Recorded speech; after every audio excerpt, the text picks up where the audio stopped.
자살이라고 해서 상해사망보험금 또는 재해사망보험금 모두 면책되는 건 아닙니다.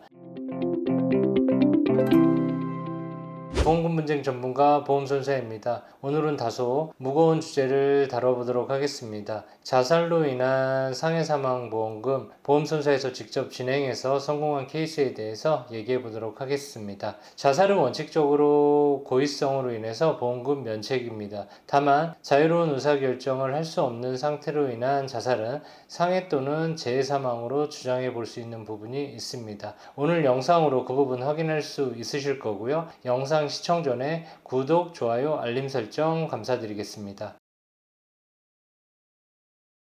피보험자 A씨는 22년 3월경 오후 7시경 자택에서 목을 매 숨진 채 발견되었습니다. 당시 주변에는 술병과 수면제, 정신과 약물이 발견되었고 샤워타올로 만들어진 삭삭물이 함께 발견되었습니다. 피보험자의 유서는 따로 발견되지 않았고요. 경찰에서는 피보험자의 생전에 우울증으로 치료 병력 등을 감안해서 자살 사망으로 추정하는 사고로 내사 종결하였습니다.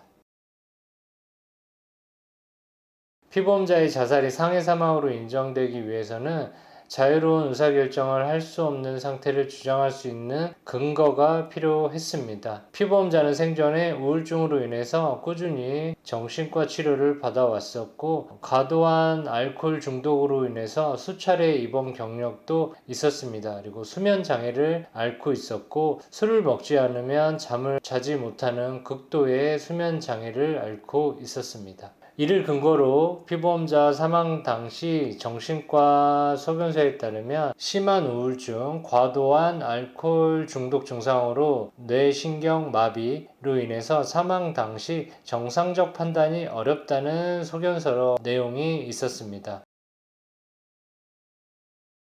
보험손사는 사망 전 피보험자의 정신과 치료 병력, 경찰 조사 내역, 정신과 진단서와 소견서, 판례 등을 근거로 해서 이번 자살은 자유로운 의사결정을 할 수 없는 상태에서 발생한 자살이다라고 해서 상해사망보험금 1억 2천을 주장하는 손해사정서를 작성을 했습니다. 보험회사는 이 사정서 내용을 근거로 해서 최종 피보험자의 사망이 동시자문 내용에 따라서 자유로운 의사결정을 할 수 없는 상태를 최종 인정해서 상해사망보험금 1억 2천만 원 모두 지급 처리하였습니다.